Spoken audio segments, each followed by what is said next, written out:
What's up, viewers? Here we are again doing another install of an Apple CarPlay. This is a part of our Apple CarPlay install series. And today we have here a 2018 Toyota 4RUNNER TRD Pro. Our Apple CarPlay system is compatible with select Toyota models with N2 2.0 and 2.5 from 2014 all the way to 2019. Alright guys, well let's go in the car and get started. Now that we're in the car, we have to remove these panels that surrounds the radio to get to the 4 bolts that we're going to remove, and then the whole radio assembly is going to come out. We'll start off by removing these 2 side pieces, and it's just being held by clips. And then we're going to do the same for the other side. Okay, once we remove those 2 pieces, just grab the hold of this climate control and just pull it out towards you.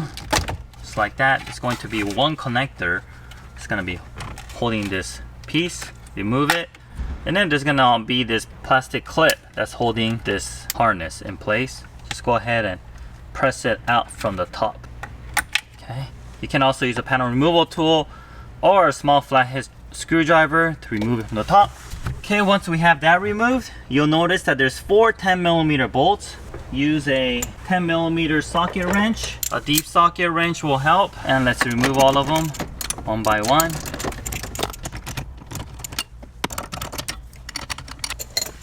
Alright, once all those screws are out, let's place a thick towel here that we're going to be resting the radio onto. Grab a really firm grip here and just pull it towards you. Alright, and now we're ready to work on the connections behind it. Okay, here's our kit. Preparing it right now to be connected to the car. So if you like to know how all these connectors and harnesses go together, you could check out the other video that we made that explains to you how everything is connected. So here's our main harness. The main harness have 3 connectors, and there's 3 connectors. It's going to occupy 1, 2, and 3. So let's go ahead and pull these 3 connectors out. 1, 2, and 3. Okay, when you remove these connectors, never pull on the wire itself. You have to press down on the tab and pull on the connector, not on the wires. You do not want to pull any wires out. Okay. And grab our harness. The female side will connect to the car side. The male side will connect to the radio. Okay, we'll go ahead and do that for all 3 connectors.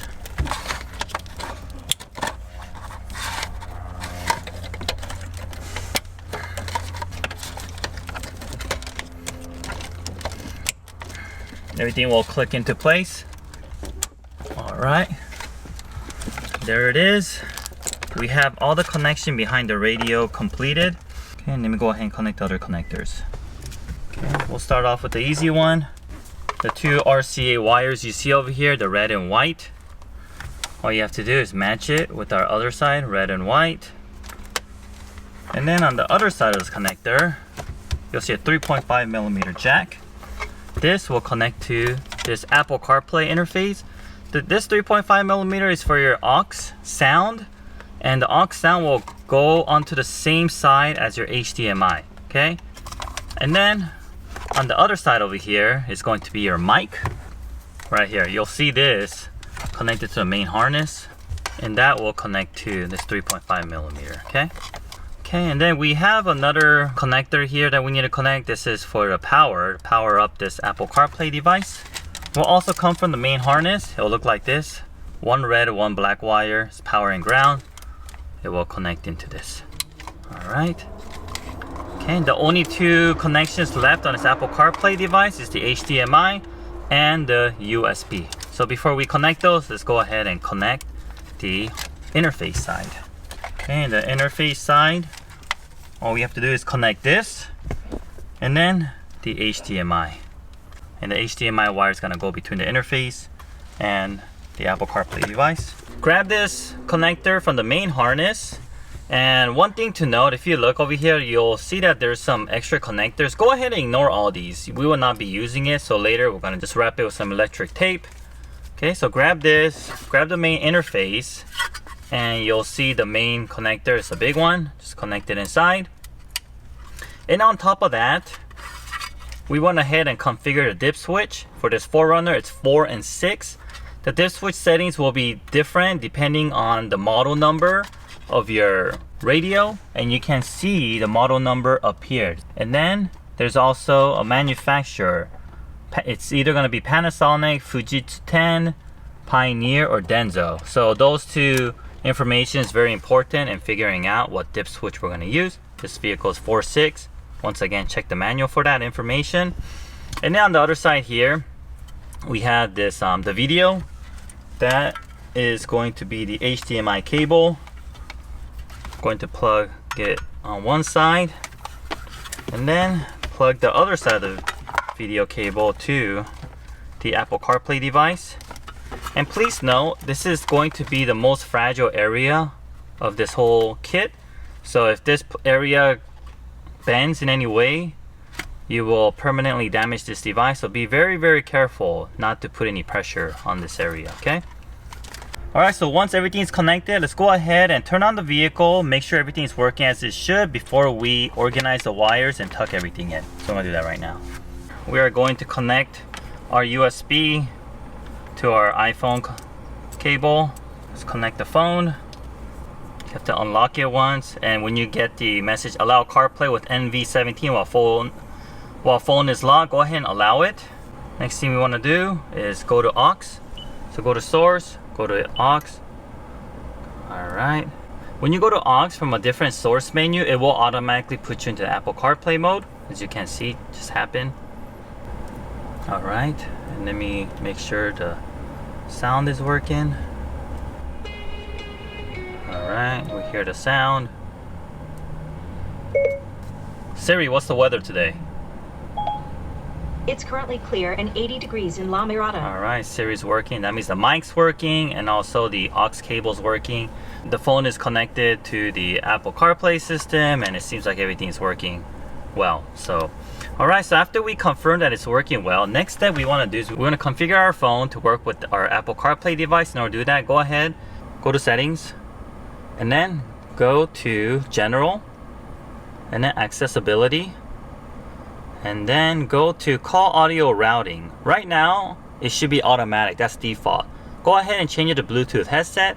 By doing so, all the phone calls that you make and receive will all be pushed to the vehicle's Bluetooth system. And if you do that, the volume level on the mic and also the listening volume on the calls are going to be very consistent to how it always was. And also when you do that, you can also utilize the factory steering wheel control for the to pick up the phone and to hang up the phone. You can also do that as well. Okay, and there's also one more thing that we need to configure. Go ahead and grab a small pick like this. You could even use a paper clip, and using that, grab the Apple CarPlay box. And on the Apple CarPlay box, next to the microphone cable, you'll find this little plug here. And on top of the plug, there's really tiny buttons up here. So the button that's nearest to the 3.5mm microphone, go ahead and press and hold it for a few seconds. And when you do that, you will get the settings menu for your Apple CarPlay. And if you look over here, you will notice that the main volume is at 46. We want to push that up to 56. Everything else, leave it alone. And also on the left side, there's other two settings. Do not mess with it, leave it alone as well. So the only thing we want to touch is the main volume, 46. Just keep pushing the plus button until it's 56, that's the maximum, and then press back. Alright, now our music should be a little bit louder. Okay, once we have that completed, next step is if you wish to retain the use of your factory USB over here, factory USB. So if you want this plug to become your Apple CarPlay, the advantage is it's very factory-like, and you just plug it in as like you're used to doing. The disadvantage is you're no longer going to be able to use the USB function on your factory radio. And if you want to do that, we have an optional harness which will be connected between the USB and the Apple CarPlay, and then also the harness behind this USB right here.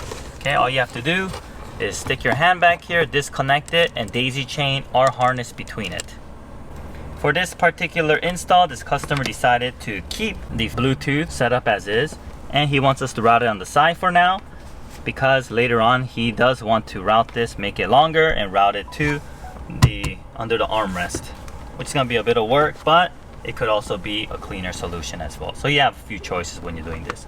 All right, well, let me go ahead and clean up the wires, put everything back behind the radio nicely, and then we're gonna put back all the panels that we took off, and then that will complete our installation. So we'll go ahead and do that right now.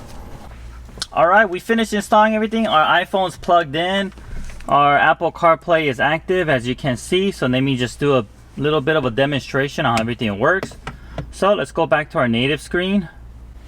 Okay, that's our native screen. In our native screen, you want to make sure you have your aux picked like this, because all your music and sounds going to be coming through your aux. Except for phone calls that you make and you receive, it's going to be utilizing your factory Bluetooth, so that your phone quality will remain consistent with your factory Bluetooth. So if you want to go into the Apple CarPlay mode, there's two ways to do so. Leave it in aux mode, and you just double press on the power button. And by doing so, you are now in the Apple CarPlay mode.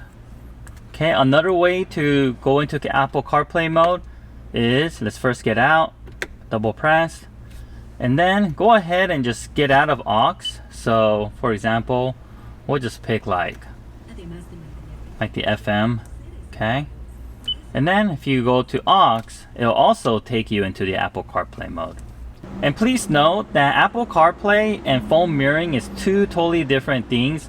So Apple CarPlay is an app from Apple for drivers to use while they're driving. So they're not gonna allow you to use applications that are unsafe to use while driving, such as YouTube and other video players. So it is dedicated to music players such as Pandora, even Spotify. Okay.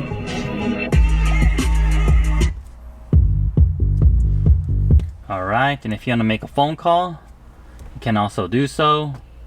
Welcome to Apple. Your call may be recorded. And now we're using the factory Bluetooth. I'm an automated system. All right, and if you want to summon Siri, you can also do so by long pressing this button here. What's the weather today? It's currently clear and 82 degrees in La Mirada.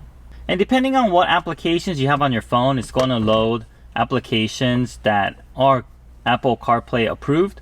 So not all of your applications are going to show, only the ones that are safe to use while driving. And then for this specific installation, the customer has asked us to route the iPhone cable from down here under the glove box. So we went ahead and did that. For most of you guys, you will probably want to utilize the optional USB harness. Then you could utilize the factory USB plug for your Apple CarPlay. Just plug it in there and Apple CarPlay will load.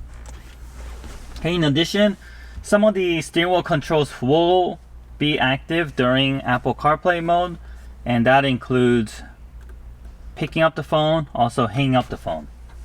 And also the volume control on the steering wheel will also work as well. But please note that the volume level indicator will not work while you are in Apple CarPlay mode, but the volume will still move. Alright, well that concludes our installation and demonstration on this 2018 4Runner Toyota TRD Pro. If you have any additional questions, please leave us a message below or send us an email at info@bsonicusa.com. And as always, do not forget to subscribe by pressing that button. Thank you very much.